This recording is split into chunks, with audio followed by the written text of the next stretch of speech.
رب العالمين والعاقبة للمتقين والصلاة والسلام على رسوله محمد وعلى آله وأصحابه أجمعين. أما بعد فأعوذ بالله من الشيطان الرجيم. بسم الله الرحمن الرحيم. وقضى ربك ألا تعبدوا إلا إياه وبالوالدين إحسانا إما يبلغن عندك الكبر أحدهما أو كلاهما فلا تقل لهما أف ولا تنهرهما وقل لهما قولا كريما واخفض لهما جناح الذل من الرحمة وقل رب ارحمهما كما ربياني صغيرا. آمنت بالله صدق الله العظيم وبلغنا رسوله النبي الكريم الأمين. إن الله وملائكته يصلون على النبي یا ایھا الذین آمنوا صلوا علیہ وسلموا تسلیما.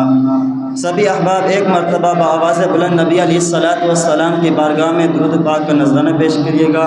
الصلاۃ والسلام علیک یا سیدی یا رسول اللہ. الصلاۃ والسلام علیک یا سیدی یا رحمۃ للعالمین. یا صاحب الجمال ویا سید البشر.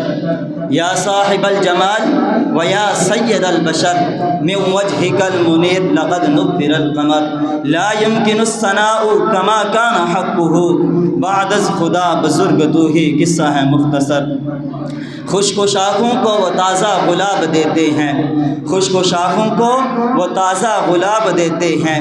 عہد پیری کو وہ پھر سے شباب دیتے ہیں. ارے پہلے درود غفلت نہ کر. ارے پہلے درود غفلت نہ کر. خدا کی قسم وہ آج بھی تیرے سلام کا جواب دیتے ہیں. خدا کی قسم وہ آج بھی تیرے سلام کا جواب دیتے ہیں. حمد و ثنا کے بعد میرے ہم مکتب ساتھیوں، السلام علیکم ورحمۃ اللہ وبرکاتہ.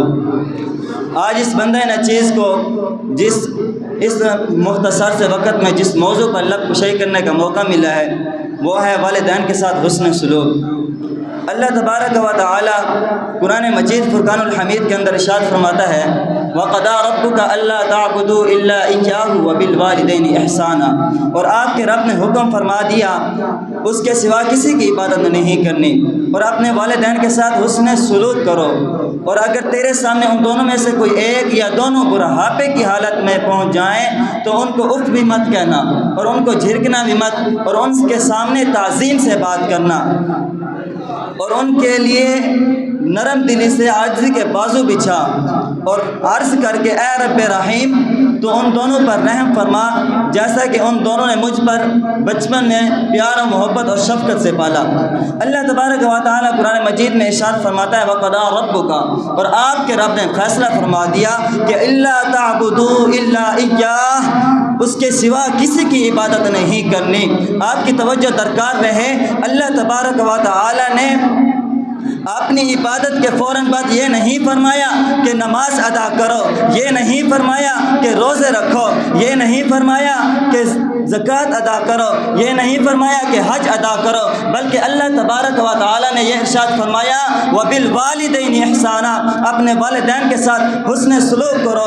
مسلم شریف کی حدیث مبارکہ ہے، حدیث نمبر 2551.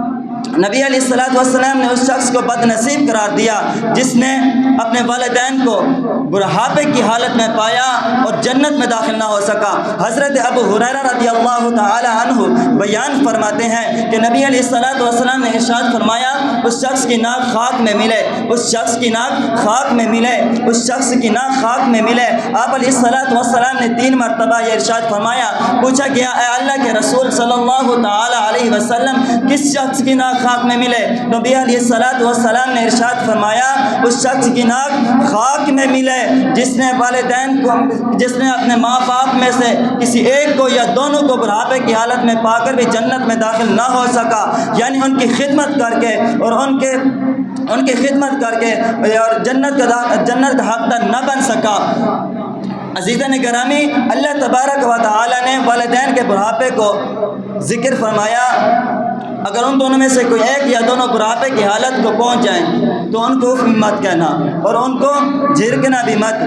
بڑھاپے میں جب والدین کی کوئی بات ناگوار گزرے تو جب بڑھاپے کے آپ ان کی بات کے ناگوار گزرے تو ان سے کیسی گفتگو کرنی چاہیے. اللہ تبارک و تعالی نے اس کے بارے میں ارشاد فرمایا وَقُلْنَا هُمَا قَوْلًا كَرِيمًا، یعنی ان سے بے پیار و محبت کے ساتھ گفتگو کرنی چاہیے، اچھی گفتگو کرنی چاہیے، لب و لہجے کے ساتھ گفتگو کرنی چاہیے، اور الفاظ میں توقیر و تکریم کے ساتھ گفتگو کرنی چاہیے۔